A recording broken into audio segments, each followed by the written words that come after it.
예, 오늘 아침에 읽은 욥기 22장에는 이제 그 욥과 세 친구들이 하는 마지막 세 번째 논쟁이 이렇게 시작되어지는 그런 장입니다. 이번에도 이제 그 제일 나이가 많은 것으로 보이는 엘리바스라는 사람이 이 논쟁의 이제 입을 열고 시작을 하는데요. 엘리바스는 또다시 그 욥의 죄악과 문제점들을 이렇게 열거하면서 욥을 책망하고 또 하나님께 회개할 것을 촉구하는 내용을 이 얘기를 합니다.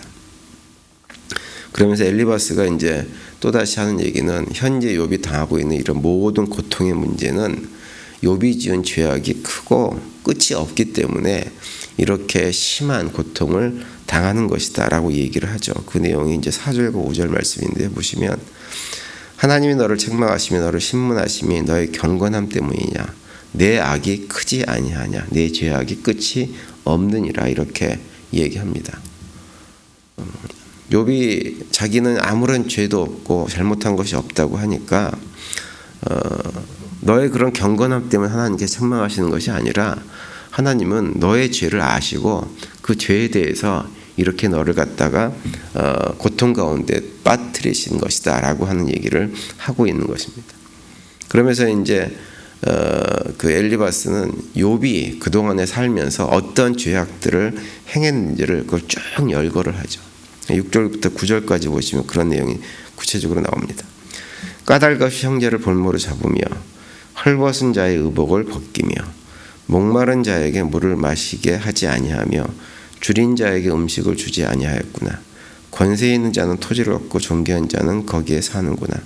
너는 과부를 빈손으로 돌려보내며 고아의 팔을 꺾는구나. 이렇게 주장을 합니다.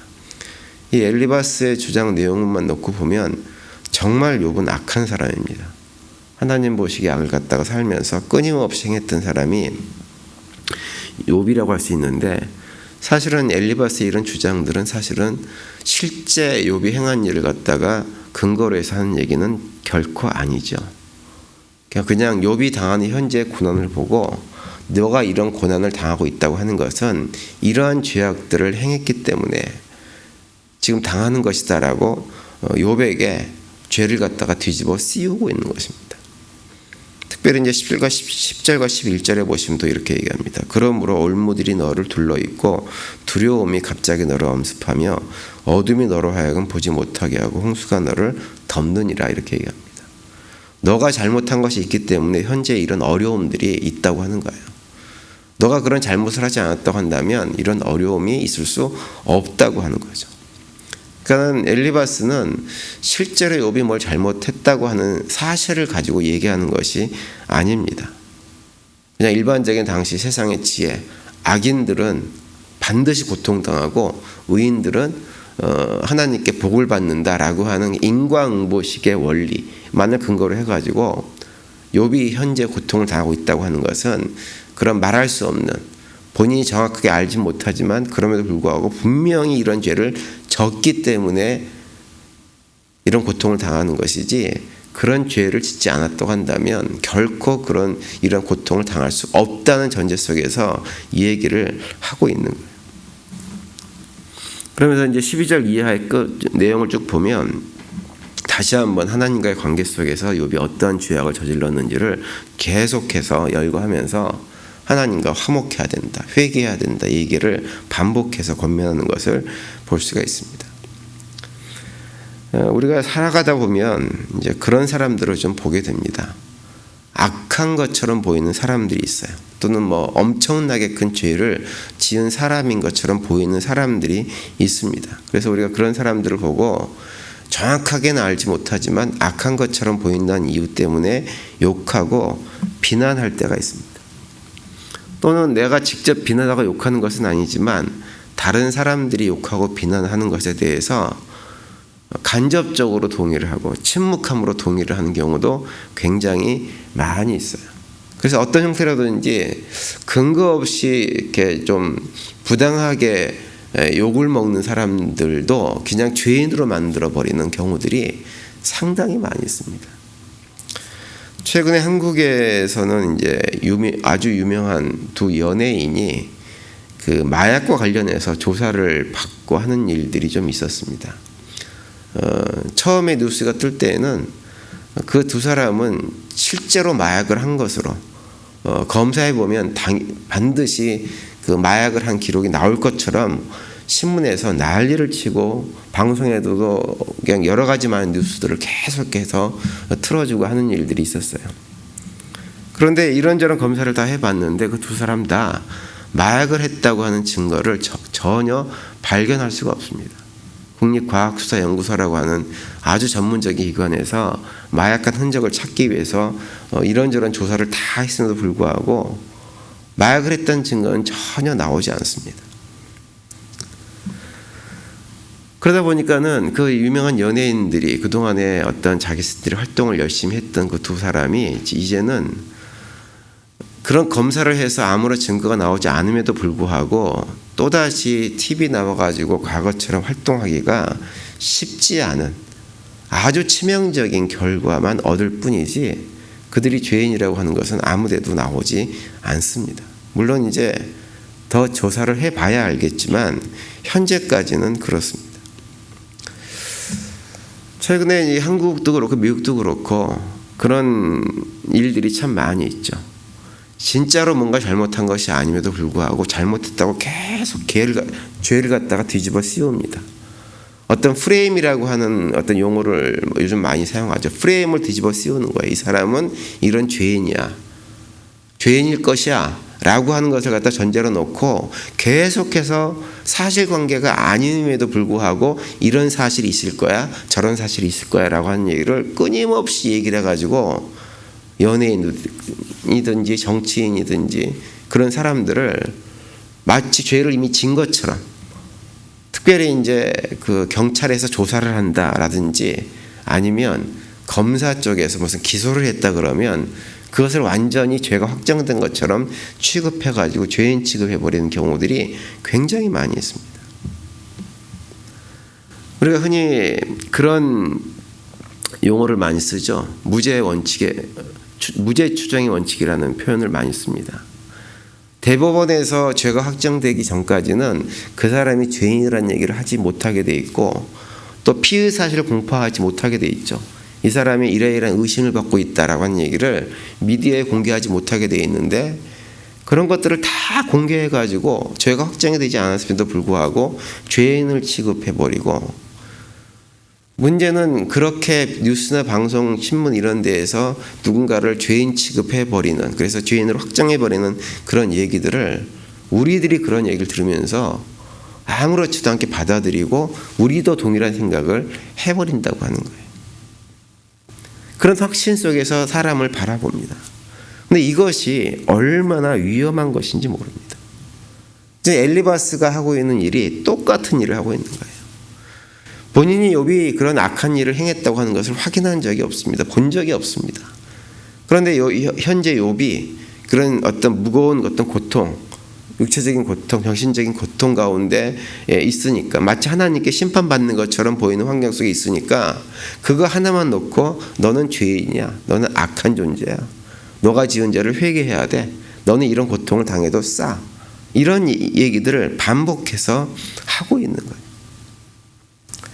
엘리바스의 모습을 보면서 현재 우리가 최근에 이렇게 살아가면서 미디어나 이런 걸 통해 가지고 행해지는 가짜 뉴스를 포함해 가지고 죄 없는 사람을 죄인으로 만들어버리는 이런 현상들이 어쩌면 그렇게 고대 사회나 지금이나 똑같은가라는 생각을 다시 한번 했어요. 그러면서 이것이 어쩔 수 없는 우리 인간들의 죄악된 모습이구나라는 생각을 다시 한번 했습니다.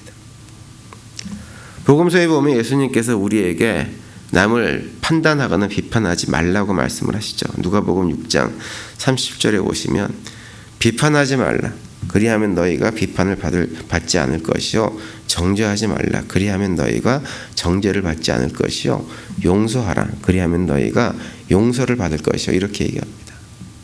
다른 사람 판단하고 비판하지 말라라고 하는 거예요. 그렇게 해서는 안 된다고 하는 거죠. 그래서 우리 믿음의 성도들이 해야 될 것은 뭐냐면 악인들처럼 보이는 사람들뿐만 아니라 실제로 악인이라고 해도 우리가 해야 될 것은 무엇이냐? 그들을 판단하고 심판하고 정죄하는 것이 아니라 그들의 삶이 회복되기 위해서 그들을 갖다가 위해서 기도해주고 그들을 불쌍히 여기는 것이 우리 믿음의 성도들이 해야 될 일입니다. 그들이 정말로 징계를 받을 일이 있다고 한다면 그것은 하나님께 맡겨야 돼요. 하나님께 맡기고 우리가 해야 될 것은 그럼에도 불구하고 하나님 저들을 불쌍히 여겨주시옵소서라고 기도하는 것이 우리가 해야 될 일입니다. 그것이 바로 예수님께서 십자가상에서 자신을 못 받고 고통 가운데 떨어지는 많은 사람들을 바라보면서 아버지 하나님 저들을 용서하여 주십시오. 저들이 이런 일을 향하고 있지만 저들이 지금 무슨 일을 하는지를 모르고 저런 일을 하고 있으니 용서해 달라고 기도하셨던 예수님의 그 마음을 우리가 닮아가는 것입니다. 그래서 우리는 그런 모습을 갖기 위해서 늘 우리 스스로 점검을 해야 돼요. 점검하지 않으면 우리도 알지 못하는 사이에 억울한 사람을 정말 죄인으로 만들어서 절망의 나락으로 떨어뜨리는 일에 함께 할 수가 있는 거예요.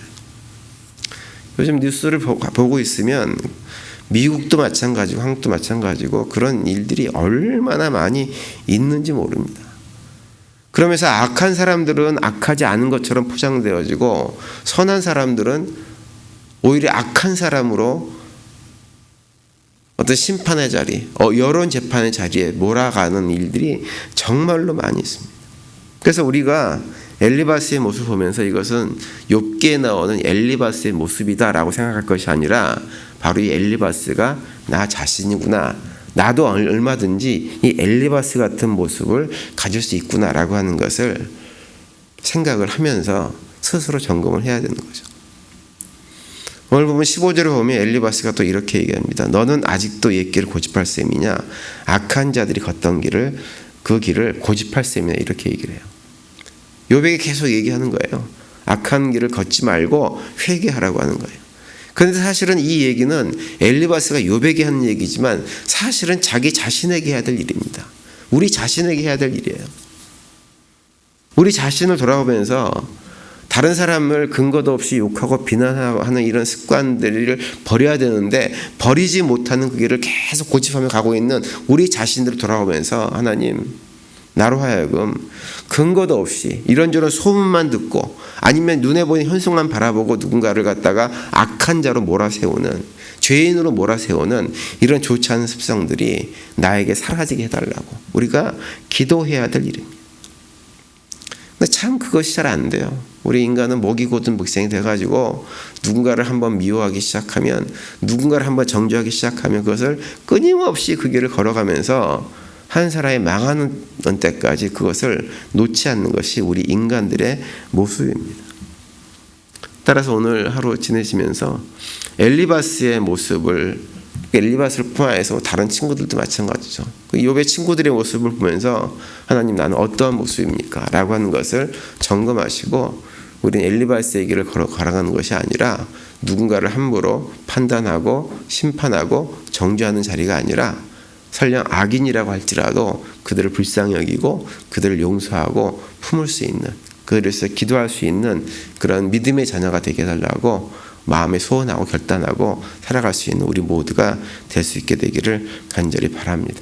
그래서 오늘 하루 살아가시면서 하루의 분량만큼 예수님의 마음, 주님 저들이 하는 일을 저들이 무슨 일인지 알지 못하니 저들을 용서해달라고 하는 그 예수님의 마음을 더욱더 닮아가는 우리 모두가 되시기를 간절히 바랍니다.